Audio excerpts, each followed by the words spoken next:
They have been called such names as freedom fighters, the First Lady of Civil Rights, and mother. But never have they been called complacent. Dolores Huerta, Rosa Parks, and Frances Grice. Women whose actions change life not just locally, but on a national level by setting a precedent for others. I'm Jessica Greenwell with Iris Hill. Today we featured 3 individuals who fought tirelessly for the rights of others. As feminists, catalysts, and activists. Welcome to Civil Women.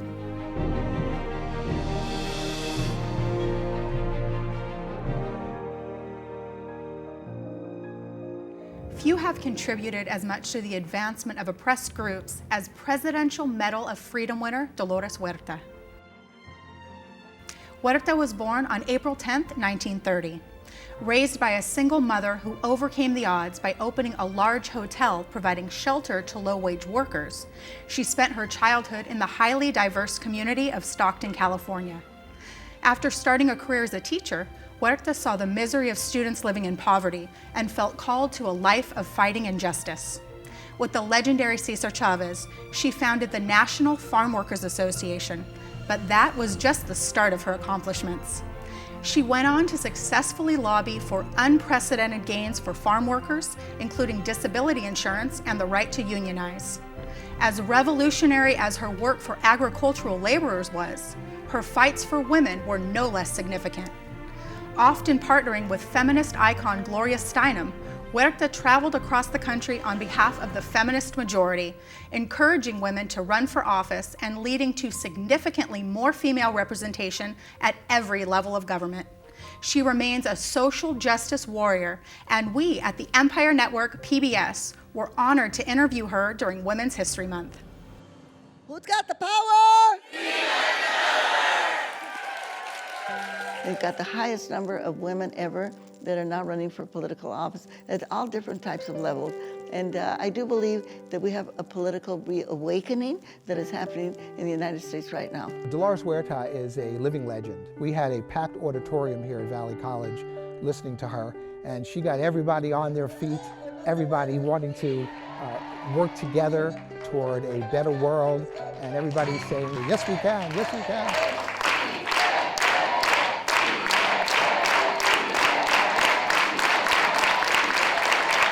She's still so relevant and so current because there's so many concerns that we have today in the world.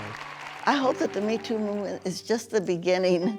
It's not just about sexual harassment, it's about equal pay for women, it's about equal service for women. And so you say, well, what is a feminist? Well, a feminist is, number one, somebody who stands up for women's reproductive rights, stand up for gay rights, stand up for immigrants, stand up for labor unions, stand up for our environment, right? This is what a feminist is. And so the men can also be feminists. I hope that a lot of students here at Valley and throughout the area will be inspired by her to see what they can do in their lives if they just pay attention to what she's done and if they keep the persistence that Dolores has demonstrated now for so many decades. I think sometimes people think that movements just happen. And maybe in today's world with the internet and with devices that you can bring people together fast, as we have seen with the Black Lives Matter movement, with the Me Too movement, with the DACA students, that you can get information out there and people are kind of on the same wavelengths, you might say. But in order for movements to be sustainable, I think you've got to build organization. And when you think about the United Farm Workers, we actually organized for 3 years before the strike. So when the farm workers came out on strike, it wasn't spontaneous, like, Caesar walked through the field and the workers came out on strike. No, we organized workers in their homes, having house meetings with them. And so many of the workers that came out on strike, and especially the leadership, they were already organized. They knew what we were about. When we talk about working people, we have to talk about labor unions. And you hear the news media and you hear these corporations, and they talk about, well, labor unions, they call big labor, is a special interest. How can you be a special interest when the majority of the people in the United States are working people? So the strike didn't end up with just, say, getting an increase in wages. Farmers were then getting only like 50 cents an hour. We went for collective bargaining for the right to organize. And so that was much more permanent than just getting a little wage increase. It was, we had to have a contract with conditions in the contract that if workers were fired, we could take the employers to court, to arbitration, to get them back their jobs and to be able to get a medical plan for them and a pension plan for them. So it was not just about the wages, but getting the benefits and getting representation on the in the workplace. The farm workers union developed, and the two people who founded it were Cesar Chavez, whom almost everybody knows, and Dolores Huerta, who was fully equal in organizing and creating the union. But Dolores never really was recognized as much, and many students today don't even know who she is. But she's an extraordinary individual who has always been trying to bring young people into positions of responsibility and influence. I think we do have a solution to the issues that we're facing, and that is our educational system. Because we have the structure, but we just have to change the content of what we teach. Franklin Delano Roosevelt said during World War II, we will not take one dime out of our schools or one dime out of our libraries, because education is the foundation of our democracy. I do believe that the reason racism exists in our country, and misogyny, and homophobia, and bigotry, lack of science, is because in our educational systems, from the time that our children are in kindergarten, we do not teach what the contributions have been of people of color. Native Americans, who were the first slaves, whose land we sit on, yet we never thanked them or compensated them for the land. The African slaves that built the White House and the Congress, that isn't in our school books, right? The Mexicans that came in here and not only, tilled our fields, built our railroads, the Chinese, the Japanese, Filipinos, people from India that were brought in to build the infrastructure of our United States of America. And we have to teach that in our school books. If not, we're never going to end the racism, and our children of color will never get the dignity that they deserve for what their people did to build the country. And our Anglo children, we can prevent them from having the poison of white supremacy and white privilege. We can make that happen, but it's got to be done through education. I think ultimately it's the whole community's responsibility to make sure that people of color are educated about their history and about what's possible.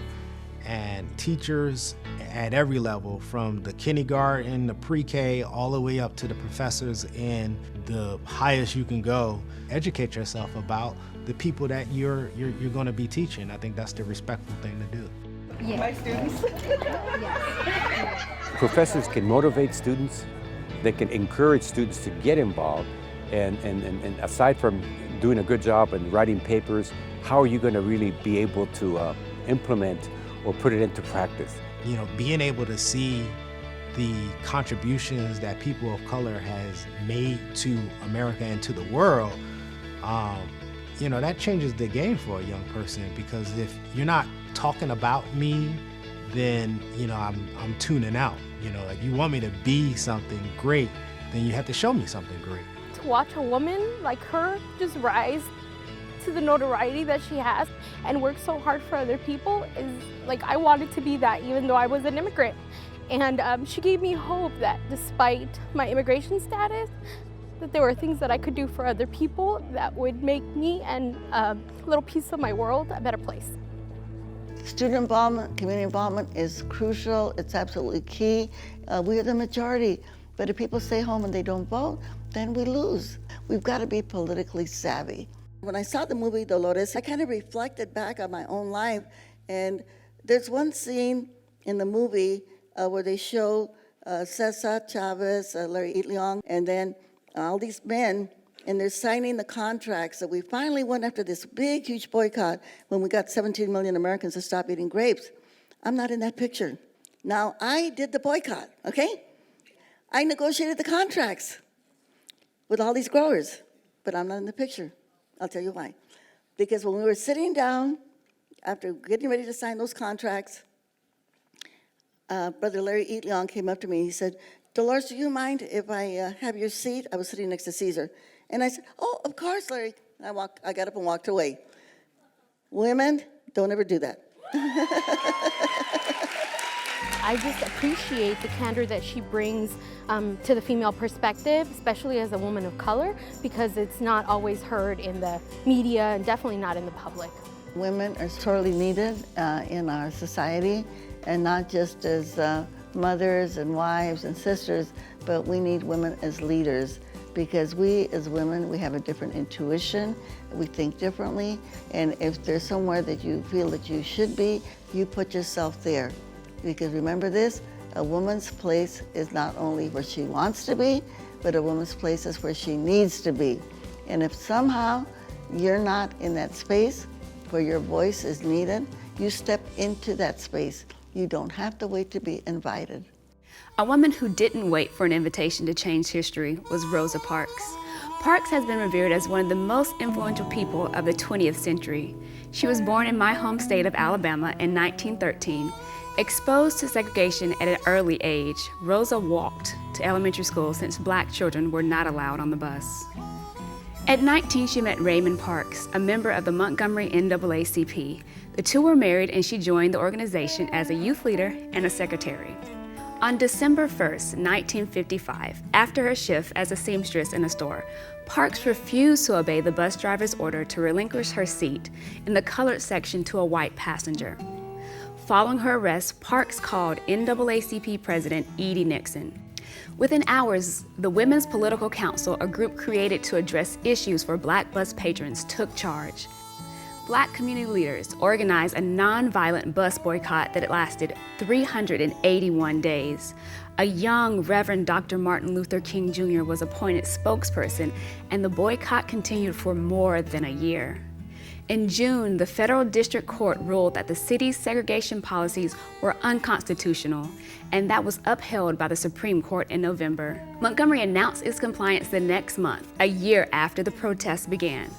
Although Rosa Parks wasn't the first black person to refuse giving up a seat, her quiet bravery inspired a unified front and played a pivotal role in the freedom movement. She received numerous honors, including the Medal of Freedom, like Dolores Huerta, and the Congressional Gold Medal of Honor.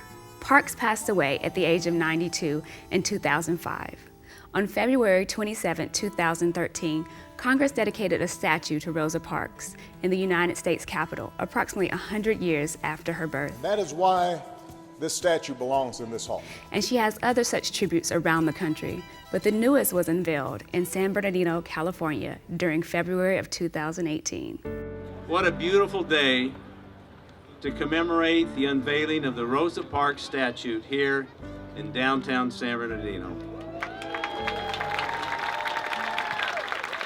I think what's important to remember is that just as Rosa Parks was a symbol of resistance, she was a symbol of courage, symbol of perseverance. San Bernardino has been through a whole lot, and San Bernardino is the picture of resistance and perseverance and courage. And I would love for that always to be something that we look at. San Bernardino stands strong, but before San Bernardino stood strong, Rosa Parks sat strong. Calling on our mother Rosa. Could she speak to us of courage and equality? Would we be so moved as to move she? Would we? Can we try that right now? Let's all stand up. Some of us are on our feet, some of us are in our chair. If you can stand, stand. Let's sing together, We Shall Overcome. Let's see if we can call on our mother Rosa. You remember. You've seen the movies. Arms intertwined and a lock through the elbow and a sway. Come on, sway for Mother Rosa. We shall overcome. Come on now. We shall overcome. One of the things that I learned was that she really fought for human rights. And to see a lot of people coming together, doesn't matter what the race, to celebrate her, it really proves how much she has unified the nation just in her spirit alone. Everyone just loved her, and I understand why. I think that when we study the history of Rosa Parks, there's so much. The fact that she is part Native American is extremely important. The fact that she is a woman is extremely important. The fact that she was from Alabama is extremely important. All of these factors, each one of us is going to take a part of that, and we'll identify with that. And here was a hero, a shero, who stood up for something that was so important. And what she fought for wasn't just for the African American, it was for all of us, quite frankly. And it's something that we all need to live up to. But you know, Rosa Parks was not just by herself. The whole boycott that she participated in was a plan. And they had made this plan at the Highlands Center in Tennessee. So they already knew what they were going to do because that was, that was a strategic plan that they made ahead of time.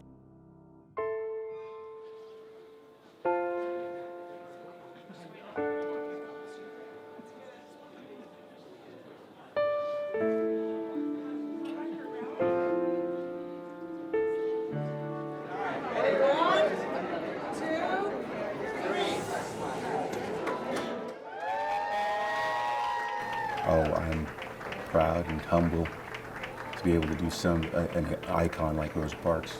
What I was thinking when I sculpted it is that she's a hero, a heroine, I guess, and that that's what the world needs is more people who lead by example. And hopefully that's what they can take away from, is that they can go out and do good deeds amongst the community. It's kind of bittersweet because my mother passed away and she modeled for the statue. She sat in my studio and we talked about civil rights movement and what she was doing about that time. And the glasses that are on Rosa Parks were my mother's. They're molded and bronzed. As society starts to get farther and farther away from the civil rights movement, they tend to forget the importance of it, especially now with the importance of making sure that everyone is treated the way that they should be treated. And when you look at a statue of Rosa Parks, it brings back everything that she stood for and everything that we should stand for and continue to fight for. Parks' singular act of disobedience launched a movement.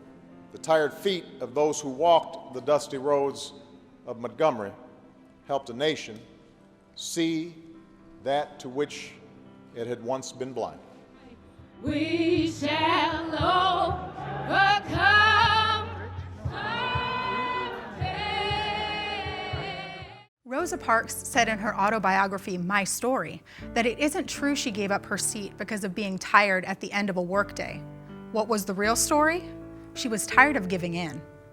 Parks lost her job during the bus boycott and had a challenging time finding work. In 1957, Rosa Parks and her husband moved to Detroit, Michigan, where she served on the staff of U.S. Representative John Conyers. A few years later, a future civil rights icon would move from that very city in 1962 to make her mark in San Bernardino, California, which is also home to the Empire Network PBS. Frances Grice discovered that San Bernardino schools were segregated by race and not equal. In response, she helped co-found the Community League of Mothers, a grassroots coalition that spoke for African Americans and fought to end that policy in San Bernardino schools. With the help of the NAACP, in 1973, the California Supreme Court ruled that the school district was guilty of discrimination, thereby ending segregation in San Bernardino schools. Grice also founded Operation Second Chance, a technical school that trained thousands of low-income youth, welfare recipients, and workers displaced by plant closure. She was bestowed numerous honors, including the Presidential Award from both Presidents Reagan and Bush in the White House Rose Garden. Grice mentored dozens of community leaders across the Inland Empire until her death on New Year's Eve 2017 at the age of 84.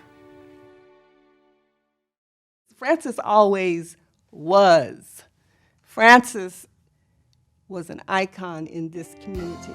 Well, everybody met Frances when Frances came to town. I mean, she came from the Motown town, you know. She came right in, like dynamite. She started going to all the organizations. She started talking about where she was from and some of the things that she wanted to do, and so she got involved right away. I met Frances Grice through Keith Lee. Keith Lee was the county administrative officer over economic development, and he was a student of Frances's Operation Second Chance. And you know, he looked at what I was doing with Youth Action Project. He said, you know, you need to meet this woman named Frances Grice. And went over to her office off of Hospitality Lane, and it was history ever since. Dorothy Height wrote a grant in the early 80s through the National Council of Negro Women. And so I became the director of the one in San Bernardino. And so my first day of getting the contract here, I was with a contract in my hand and didn't know what to do. Well, Frances had already been there and done that, right? And so I was looking for a place to have an office, and I went to this building downtown, and she sent her staff. She sent 2 or 3 other people to talk to the owner to make sure I got an office. She gave me my first set of furniture. She gave me reams of paper. That was just the kind of person she was. When I came to live in San Bernardino proper in the 1980s, that's when I would have seen this beautiful woman with this stark green eyes who had a presence about herself and spoke very comfortably and was not afraid to speak her mind about anything. That's when I probably in my brain said, that is the lady that I have been hearing about all of these years. They don't know we had to dodge bullets. They don't know that the Ku Klux Klan was walking down East Street. They don't know that Harry Rubottom had to sue beans to get in a restaurant to eat Chinese food. They don't know all the conditions that we had to go through. They don't know that our children had to develop a program to run into a room that we say, if they started to riot, we'd have to tell our kids, run in a room and lock the door and stay there. When she came to San Bernardino, she just heard the voices of the mothers that really felt like their kids weren't getting the best. And so she just felt like she was going to do something about it. And so she organized a group of mothers, and then they eventually became the League of Mothers. While she was doing this fight for integration, there was some negotiations going on between the school district and the community. One of the issues was busing. They had taken the buses away from the children who lived on the west side of town. So if they wanted to go to school across town, they had to walk. The League of Mothers gave them holy hell over it, and as a result, the district gave back the busing opportunity. So Frances's involvement in desegregation was because she wanted to make sure that all kids had access to a quality education. She knew African American young people needed to be trained. She knew that there was funding available, and I think that was her whole drive to start that training program. My sister found that being a part of Operation Second Chance equipped her with a particular skill that would help her in her adult life. When I was an assembly member, I was in Sacramento, and here's this young man walking into my office, and he was president of the NAACP in Stockton, and he was working for this big company and all that. I said, don't I know you from somewhere? He said, oh yeah, you remember me in San Bernardino. I went to Frances's training program. So anywhere you went, pretty much, you could run into somebody who was successful, who had been from San Bernardino and had gone through Frances's program. She has a great deal of responsibility for me being in the positions that I am today just because of her advice, her direction, and the ideas that she shared with me. We owe a lot to Frances Grice for that visionary thinking that she had and honoring that visionary thinking. She could pick up on what needed to be done and go ahead and start doing it. When she talked to you, it was like she was talking to your soul. Like literally, she can motivate you. She could, make you want to fall out on the ground because you're not doing enough. and then pick you back up and put you all back together again and help you get the direction that you needed. She was an amazing, amazing person. And she won't soon be forgotten. Continue to speak, continue to defend, continue to work in the community. That would be the greatest legacy that she could have. Every day that I wake up is an opportunity for me to do better than I did the day before. And I think that's the message to young people. And we use Frances as a model. And if we aspire to be, the best selves, then, I don't think there's anything that we can't do. We are women of faith, and that faith energizes us to move those mountains. And right now, nobody in this community remembers. Nobody even remembers a Frances Grice sometimes. Very few people are here now that was here in the 60s and the 70s. So they don't know the struggle we had. Frances, much like Rosa and Dolores, was placed in a situation where she had to make a choice. Accept the problem or take it on.